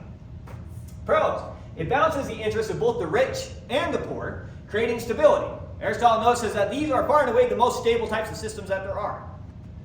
The middle class helps prevent extreme wealth or poverty from dominating politics, fostering moderation. He notes that oftentimes when you have a city suddenly go through political upheaval, it's often because the wealthy people decide that they become ambitious and they want to get more power, or it's because you have so many poor people that they decide to band together and overthrow the wealthy people. So if you can maintain a large middle class, not so many poor people, not so many rich people, the middle class, they don't really want to change things. They're not as ambitious as the rich people, and even if they were, they don't have the means to create as much trouble as the rich people do. On the other hand, they're not as poor as they're not as bad off as the poor people, as desperate as them, trying to do whatever they can to change their situation. They can't just want to leave things as they are. So, the cons of the polity, it can be hard to maintain the balance between different social groups, between the rich and the poor, to make sure that you have that large middle class. Without proper checks, it can develop into mob rule, or rule by some sort of demagogue, or demigods, people who rile up popular support. So when you put the power in the hands of the many one guy can become really popular, and then he can seize control of the state that way. So its corrupt form is democracy, ruled by the many for personal gain. It's the corrupt version of the polity because it often leads to the poor majority governing in their own interest, ignoring the rights of the wealthy minority. This is what would happen oftentimes in city-states. You'd have a balance between the wealthy and the poor, or a fight between them. And if the poor people won, they'd strip all the wealthy people of their wealth and redistribute it all. Say everyone gets $100 or whatever it is after we distribute all the wealth. So Aristotle says that's not justified. You don't just get to take their wealth because you don't have it. So, of these, he thinks that a monarchy is the best, but it's also the most dangerous. And so, ideally, if he were advising you on how to set up one, he'd say, while there is no best regime for all cases, he personally prefers the polity. Well, it's not the best government type. When it becomes corrupted, it's the best of the bad governments. It's the worst of the good, but in its corrupt version, it's the best of the bad. So it's the one where the least can go wrong, should things go wrong. So he wants to focus on polity. He focuses large middle class. He makes a lot of mention about how they should set their systems so that there's rule by law rather than by men. He says we should stop putting people in positions of power where they get to decide how to carry out their office. He says you first ought to put laws in place that say how that office ought to be carried out, and then put the men in power, and they have to follow those laws. So you ought to be ruled by laws, not by people. He thinks that the state has an obligation to promote virtue. So both provide the necessary conditions, make sure that the citizens can do things like cultivate a certain amount of wealth, they can get married, they can do the things that they need to do. But on top of that, promote good education. And also the state should provide education to help promote virtue.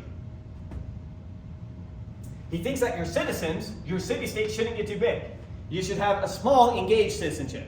I think his recommendation is like 1,000 citizens for a polis is a good number. And then finally, the target of the polis, what's it aimed at? The common good and self-sufficiency. That's what we're out to do with the polis.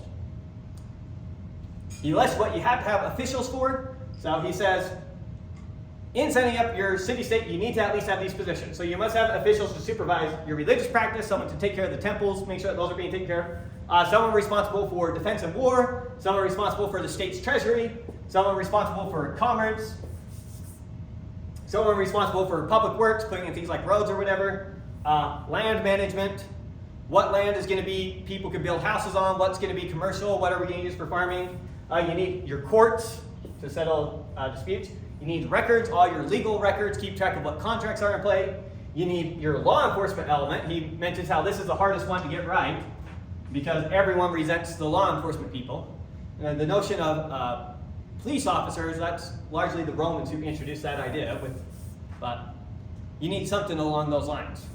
Does that Use the word, power.